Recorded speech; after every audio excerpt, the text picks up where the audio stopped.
ఆరు 1-19 నుంచి 12-1-19 వరకు మీనరాశి వారికి రాశి ఫలాలు ఈ రకంగా ఉన్నాయి.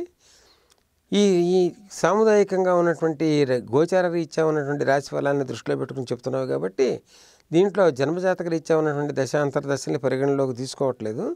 ఆ కారణం చేత కేవలం గోచార శాస్త్రాన్ని అనుసరించి చెప్తున్నటువంటి ఫలితాలు ఇవి. రాశిలో అంటే మీనరాశిలో కుజుని యొక్క సంచారం, పంచమంలో రాహు యొక్క సంచారం, లాభంలో కేతు యొక్క సంచారం, రాజ్యంలో రవి బుధ శనుల యొక్క సంచారం, భాగ్యంలో గురు శుక్రుల యొక్క సంచారం, ఈ రకమైన సంచారం జరుగుతోంది.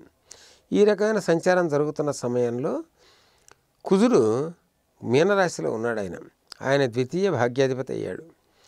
ఈ సామాన్యంగా ఎక్కడున్నా సరే ఒక తీవ్రమైనటువంటి స్థితిని, మానసిక ఆవేదనని, మానసిక ఘర్షణని కలగజేయటం అనేటువంటిది కుజుని యొక్క సంచారం ద్వారా ఏర్పడేటువంటిది. ఈ సమయంలో చాలా చిన్న చిన్న ప్రక్రియల ద్వారా సుఖకరమైనటువంటి జీవితాన్ని పొందాలి అని వాంఛించేటువంటి మీనరాశి వారికి ఆహార ప్రక్రియ ద్వారా చాలా చిన్న సూచన, కాకరకాయ అవకాశం ఉన్నట్టయితే ఎక్కువగా కాకరకాయని కనుక వాడి, కాకరకాయని కనుక ఆహారంలో భాగంగా కనుక స్వీకరించగలిగిన, లేదంటే కాకరకాయ చిప్స్ అని చెప్పి వస్తున్నాయి కాబట్టి అవి ఎక్కువగా వీడు స్వీకరించే పరిస్థితి కనుక ఏర్పాటు చేసుకోగలిగితే కుజురుకు సంబంధించిన అనేక దోషాలు పోతాయి.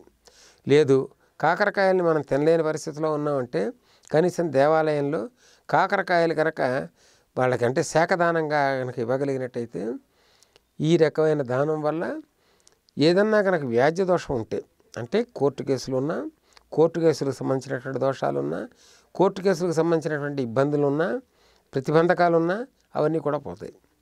కోర్టు కేసులు అన్నీ కూడా అనుకూలంగా వచ్చే అవకాశం ఉంది. ఎందుకంటే రాబోయే సమయంలో లాభంలోకి రవి రాబోతున్నాడు, మకరంలోకి రవి రాబోతున్నాడు కాబట్టి బ్రహ్మాండమైనటువంటి సూచనలన్నీ కూడా అనేక రకాలైనటువంటి లాభాలని, రాజ్యపద ప్రాప్తికి సంబంధించినటువంటి వాళ్ళు, అంటే రాజ్యాధికారం కలిగినటువంటి వాళ్ళు న్యాయాధికారి వాక్కు యొక్క అనుకూలత పొందాలి అని అనుకుంటే ఈ రకంగా కాకరకాయలను కనుక శాఖదానంగా ఇవ్వగలిగినట్టయితే బాగుంటుంది.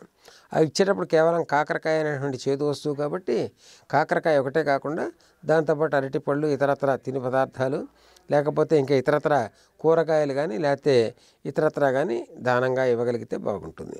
మరొకటి మీనరాశి వారికి ఇంకొక చిన్న సూచన, ఎక్కడన్నా కనుక ఉత్తరాయణి పొద కనుక కనపడేటట్టయితే, లభించినట్టయితే ఆ ఉత్తరాయణి దానికి చక్కగా ఈ దీక్ష తాళ్ళు అని చెప్పేసి అమ్ముతూ ఉంటారు, ఎరుపు పసుపు కలిపినటువంటివి. అటువంటివి తీసుకుని ఉత్తరాయణికి కనుక ఈ ఉత్తరాయణి చిన్న పొదకి దాన్ని బాగా చుట్టినట్టయితే, కనీసం 11 సార్లు తక్కువ కాకుండా చుట్టినట్టయితే వీళ్ళకి ఈ మీనరాశి వారికి ప్రత్యేకించి పంచమంలో జరుగుతున్నటువంటి రాహు యొక్క ఈ సంచారం వల్ల, తర్వాత భాగ్యంలో జరుగుతున్నటువంటి గురు శుక్రుల యొక్క సంచారం వల్ల, రాశిలో సంచరిస్తున్నటువంటి కుజుని యొక్క సంచారం వల్ల ఏర్పడినటువంటి చిన్న చిన్న దోషాలు ఏదైనా ఉన్నట్టయితే ఆ దోషాలు తొలగిపోతాయి. ప్రత్యేకించి దశమ స్థితి అంటే వృత్తి స్థానంలో రవిశనుల యొక్క సంచారం జరుగుతుంది, పరస్పర విరుద్ధమైనటువంటి గ్రహాలు కాబట్టి ఈ దానికి సంబంధించినటువంటి దోషాలు కూడా కేవలం ఉత్తరాయణికి సంబంధించినటువంటి చిన్న పొదకి ఈ దారం కనుక చుట్టగలిగినట్టయితే, కనీసం 11 సార్లు తక్కువ కాకుండా దారం కనుక చుట్టగలిగినట్టయితే అనేక రకాల దోషాల నుంచి మీనరాశి వారు బయటపడిపోయే అవకాశం ఉంటుంది.